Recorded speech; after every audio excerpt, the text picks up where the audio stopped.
Thinking about relocating to South Florida in 2025?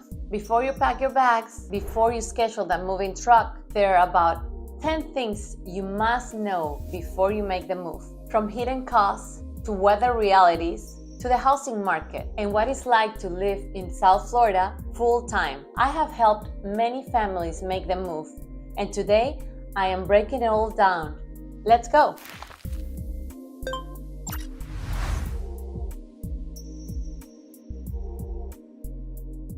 Number 1, weather reality check.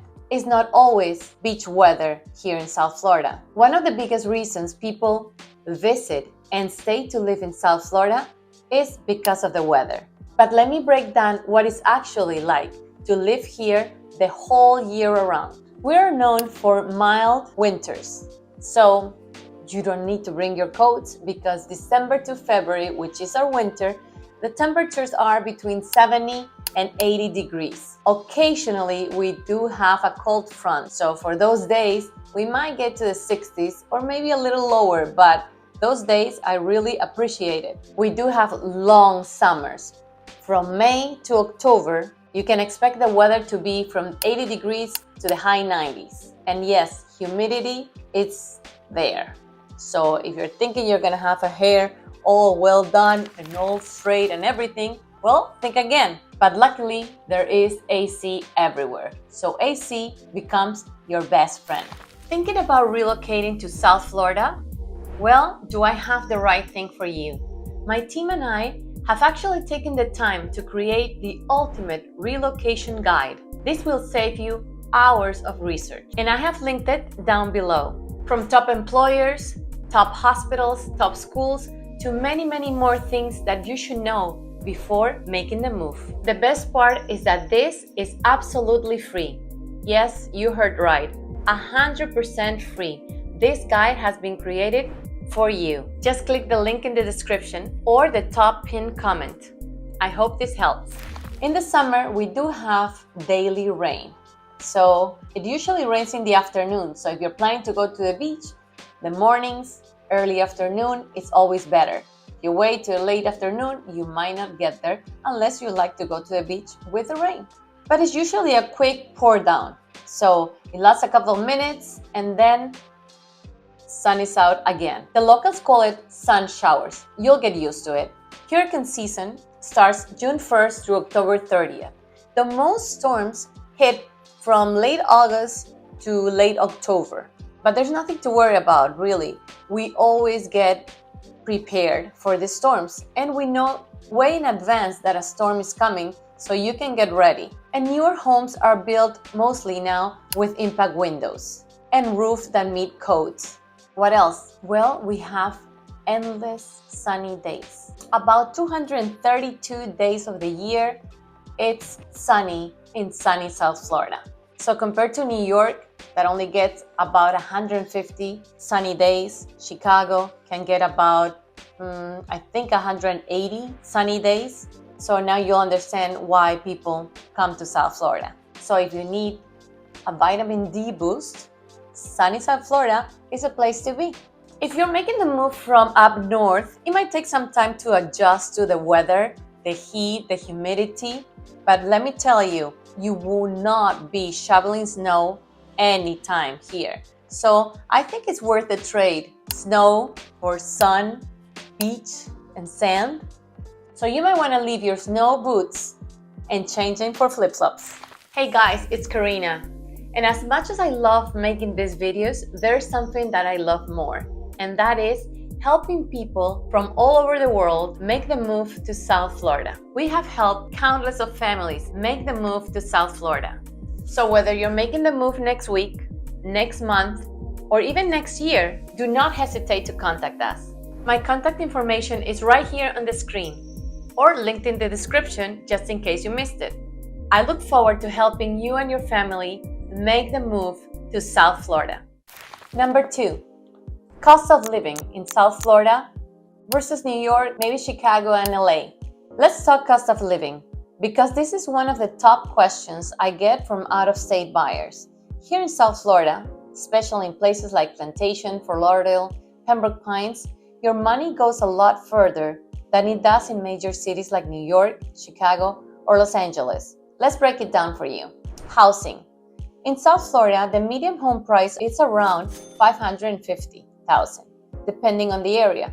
You can still find single-family homes under $700,000 in neighborhoods with great schools and even water access. Compared to New York, median price of a condo or co-op is well over $750,000, and you're lucky to get a one-bedroom apartment.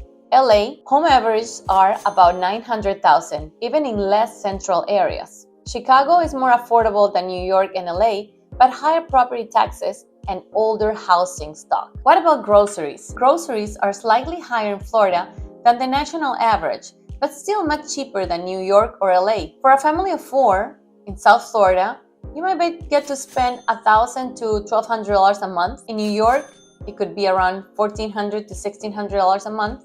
And in LA, $1,300 to $1,700. You'll find Publix, Whole Foods, Trader Joe's, and international markets depending on where you live. What about transportation? Commuting and traffic in South Florida. Let's keep it real. Traffic in South Florida can be a little bit hectic, but it all depends where you live and where you work. If you're moving down from LA, New York City, Atlanta, well, traffic is gonna be about the same, but if to be honest, I think it will be a little bit less intense. Here's what you need to know.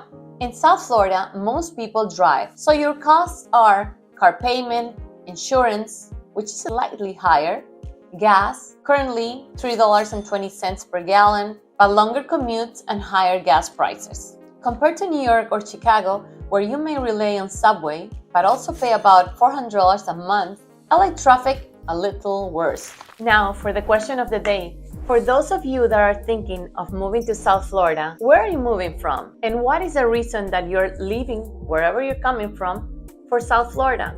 I am curious to know. Put your comments below and let us know why are you making the move.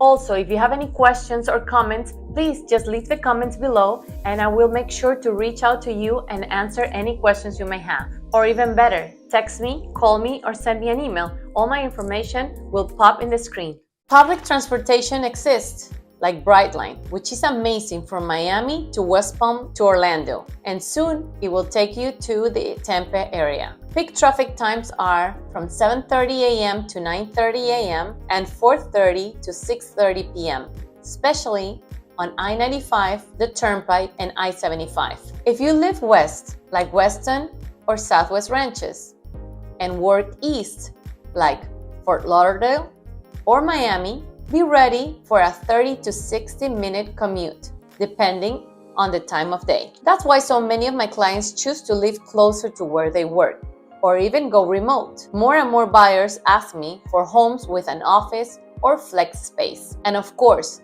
there are plenty of neighborhoods where you can live, work, and play within 10 to 15-minute radius, like downtown Fort Lauderdale, Coral Gables, or even Delray Beach. My advice? Let traffic be part of the home search conversation.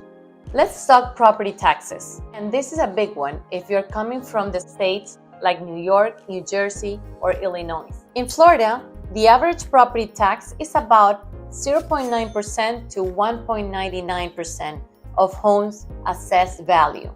That's significantly lower than what you pay in many northern states. But here's the good news. Florida offers something called the homestead exemption. If this is your primary residence, meaning you actually live in the home the last 6 months out of the year, and you can apply for the exemption and lower your taxable value up to $50,000. This can save you some money. And there's more. Florida also has a Save Our Homes cap, which limits how much your home's assessed value can increase each year, no more than 3%.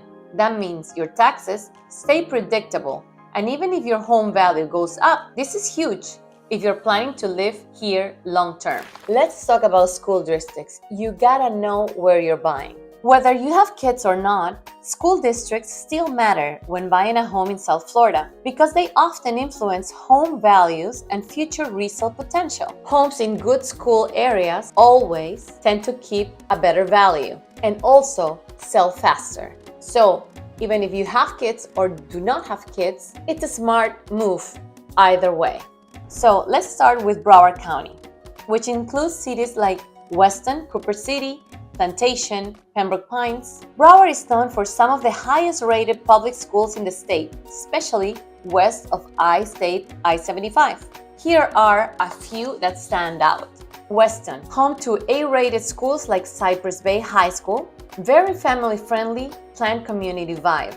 Cooper City, A-rated schools, smaller, suburban feel, but excellent schools across all grade levels. Plantation, also A-rated, has a great mix of private and public options and more affordable than Weston. If you go south into Miami-Dade County, there are also great options, but you'll find more variability. Coral Gables and Pinecrest have excellent schools, but the homes there can be very pricey. North of Broward, in Palm Beach County, you've got areas like Boca Raton and Wellington, both popular with families for their school ratings and family-friendly amenities. Now, if schools are a top priority for your family, it's crucial to narrow your home search based on school zones and not just zip codes. Fort Lauderdale. The budget might even get you a modern townhouse near downtown or a small single-family home east of I-95 minutes from the beach. Obviously, you will get something smaller. Pembroke Pines or Coral Springs. These areas offer excellent value, larger homes, often on quiet streets, with plenty of room to grow. I help my relocating clients very early in the process so we don't waste time looking at places that you know do not have the great school areas that you're looking for. Now, the South Florida market moves fast, so at times inventory can be tight, especially for move-in-ready homes in very desirable areas. So if you're relocating, the smart way is to always work with a realtor and help you move quickly when the right home for you hits the market that can help you navigate the real estate area here in South Florida. That is exactly what I do for my out-of-state clients. Next is lifestyle and culture in South Florida. One of the biggest reasons people move to South Florida, the lifestyle. And let me tell you, it's not just about the weather. South Florida is very diverse, vibrant, and community-oriented. Whether you're into the beach life, boating culture, nightlife, or a slower suburban pace, there is a neighborhood and lifestyle to match. Let's break it down. Boating and waterfront living. We've got miles of canals, lakes, and ocean access. Places like Plantation, Fort Lauderdale, Coral Ridge, Lighthouse Point, Deerfield Beach are perfect if you're into boating or waterfront homes. Cultural diversity. Well, South Florida is a true melting pot. You'll hear Spanish, Portuguese, and Creole just as often as you hear English. And in the Latin American and Caribbean influences show up in our food, festivals, and community vibes, events, and nightlife. Whether it's Art Basel in Miami, the Las Olas Art Fair in Fort Lauderdale, or concerts in Boca, there's always something going on. You'll find rooftop bars, jazz lounges, and beach clubs depending on your vibe. Health and wellness. Well, think outdoor fitness, year-round farmers market, yoga on the beach, paddle boarding, and tons of parks and golf courses. Family-friendly living.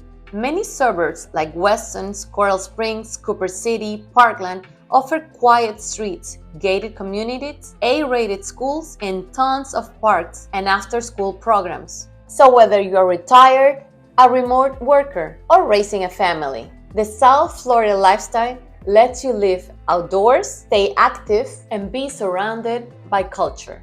And when I say culture, a very diverse culture. So when people say, I want to live where other people vacation, this is what they're talking about. And as a local realtor, I not only help my clients find the perfect home for their family, but I help them find something that will fit their lifestyle.